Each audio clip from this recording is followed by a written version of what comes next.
एक बार की बात, एक पति अपनी पत्नी को पत्र लिख रहा था और पत्र लिखते हुए बहुत दिन हो गए थे उससे मिले हुए। वह रो भी रहा था और लिख रहा था कि मैं इस बार ज़रूर आऊँगा, कुछ भी हो जाए, मैं छुट्टियाँ मिलें तो ठीक, नहीं तो नौकरी छोड़कर आऊँगा, लेकिन तुमसे मिलने के लिए आऊँगा। क्योंकि पहले प्रेम होता था दिलों में तो पत्र पूरे ही नहीं होते थे। एक कागज़ को भी कई कई जगह से, जहाँ जगह मिलती थी वहाँ लोग लिखते थे।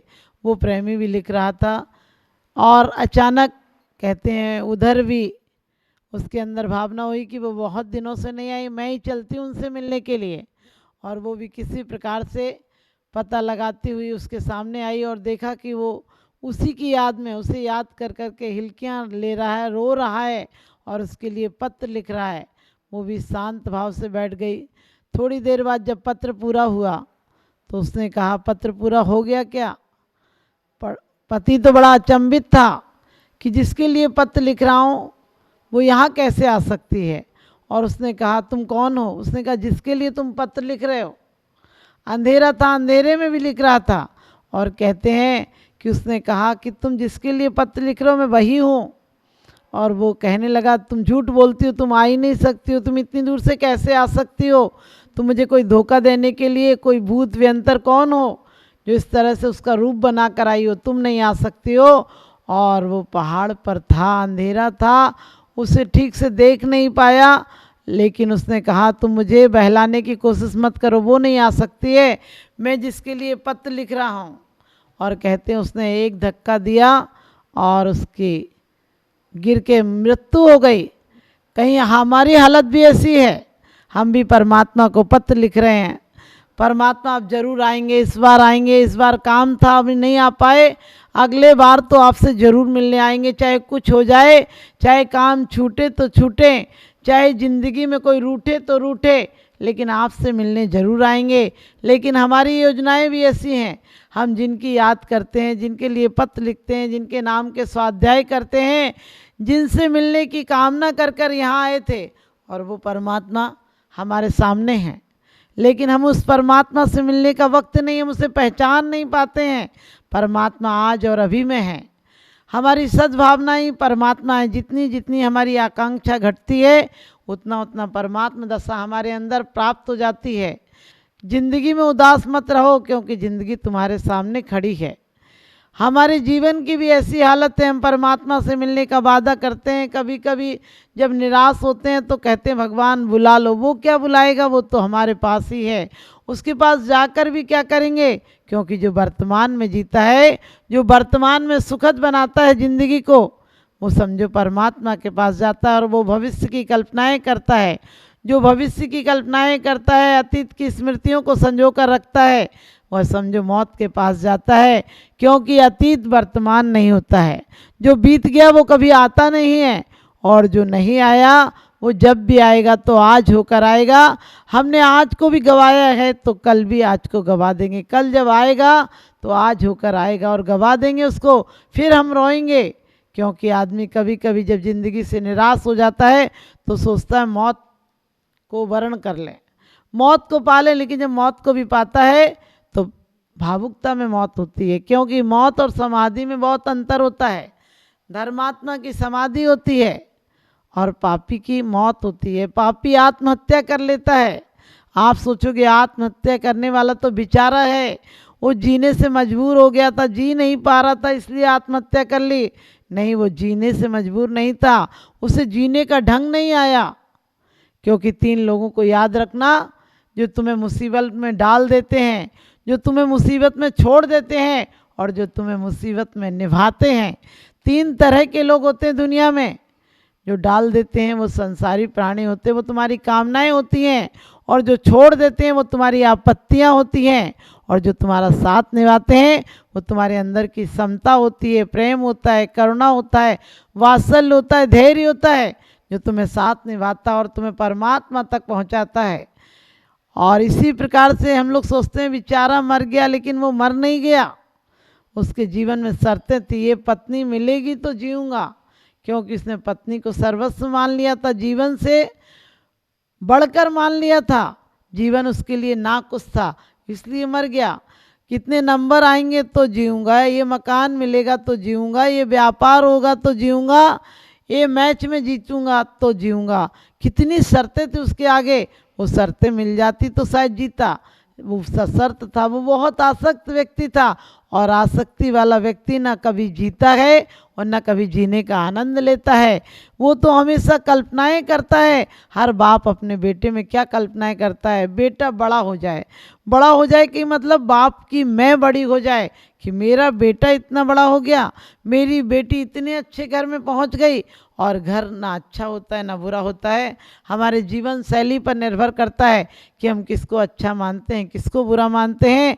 हम हमेशा आकांक्षा करते हैं। धर्मात्मा और अधर्मात्मा में यही अंतर होता है, राजनीति और धर्म नीति में यही अंतर होता है। राजनीति हमेशा सोचती है कि क्या मिला है, राजनीति हमेशा भविष्य की कल्पनाओं में जीती है, और धर्म हमेशा वर्तमान में जीता है।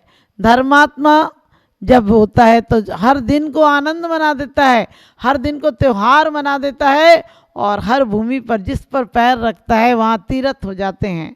जो समय होता है वो पर्व हो जाता है, त्योहार हो जाता है, आनंदमय हो जाता है। वो विषाद को भी प्रसाद बना देता है, वो अपमान को भी सम्मान बना देता है, वो आपत्तियों को भी संपत्ति बना देता है। और एक नहीं, ऐसे कई दृष्टांत हैं। जब दुर्योधन आदि के भांजों ने पांडवों को लोहे के आभूषण जलाकर पहनाए, लाल करके पहना दिए, कितना तकलीफ थी, सोचो तो देह को कितनी तकलीफ थी, लेकिन उन्होंने आनंद से उसको भी स्वीकार किया, अपने ध्यान में लीन रहे, तो मोक्ष की प्राप्ति हो गई और सर्वार्थ सिद्धि की प्राप्ति हो गई। एक नहीं अनेकों ऐसे दृष्टांत हैं। बड़े समाधि मरण में बार बार यही समझाया है, तो तुम रे जिए कौन दुख है, मृत्यु महोत्सव भारी। कि तुम्हारे जीवन में क्या दुख है, क्या तकलीफ है। हम वैसे भी तकलीफ झेल नहीं पाते हैं। मनुष्य गति में एक सुविधा है, आदमी ज़रूरत से ज़्यादा तकलीफ नहीं सह पाता है, और ज़्यादा तकलीफ में वह मर जाता है, या कहो बेहोश हो जाता है। ज़्यादा सदमे में लोग कोमा में चले जाते हैं, कोई चोट लग जाए तो कोमा में चले जाते हैं। इसका मतलब मनुष्य गति में सुविधा है कि आदमी ज़्यादा तकलीफ में जी नहीं पाता है, ज़्यादा तकलीफ में बेहोशी की हालत में चला जाता है। और जो आदमी पूरे जीवन बेहोशी में जीता है, जो आदमी पूरे जीवन प्रमाद में जीता है, जीना है तो वर्तमान में जियो, क्योंकि वर्तमान को अच्छा बनाने की कोशिश करो। भाग्यशाली वो नहीं जो अपने भाग्य को अच्छा बनाता है, भाग्यशाली वो है जो खराब को भी अच्छा समझता है। क्योंकि भाग्यशाली वही होता है जो इंसान के अंदर उत्साह होता है। और समाधि मरण मुक्ति पाने का एक ही रास्ता है कि हम हर क्षण को पर्व बनाएं, हर क्षण को त्यौहार बनाएं, हर व्यक्ति को देवता की तरह देखें। जिस दिन हमारे अंदर एक इंद्रिय से लेकर पंच इंद्रिय तक के जीवों के अंदर ये भावना आ जाएगी कि ये भी होने वाले सिद्ध हैं, फिर हम किससे कलेश करेंगे, किससे द्वेष करेंगे। आज तो मित्र भी द्वेषी हो जाते हैं, मित्र भी हमारे दुश्मन होते हुए देर नहीं लगती है। जरा सी कोई बात आपकी नहीं माने, कोई बात का इनकार कर दे, आप तुरंत उन्हें दुश्मन मान लेते हो। अपने जीवन में यदि मित्रता लाना है, क्योंकि हम ही अपने मित्र हैं।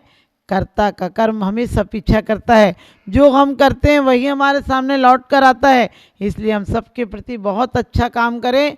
हम हमेशा जीवन में, अपने जीवन में दूसरों के लिए फूल बिछा दें, हम फूलों की खेती करें। हम कांटों की खेती क्यों करते हैं? क्योंकि दूसरों को बिछाए गए कांटे हमारे पैरों में भी चुभेंगे, और हमारे पैरों में चुभेंगे, एक सुई भी चुभ जाती है तो ये नहीं कि उंगली में दर्द होता है, उस सुई का एहसास भी पूरे देह को होता है, पूरी आत्मा तक एहसास करती है। तो फिर हम सुखों का एहसास करें। हम जीवन में मृत्यु को नहीं, महामृत्यु को वर्ण करें।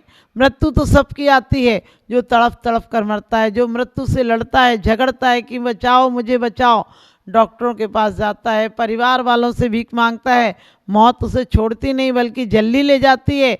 क्योंकि दुश्मन को आदमी जल्दी मार देता है, दुश्मन को आदमी जल्दी से बस में करना चाहता है।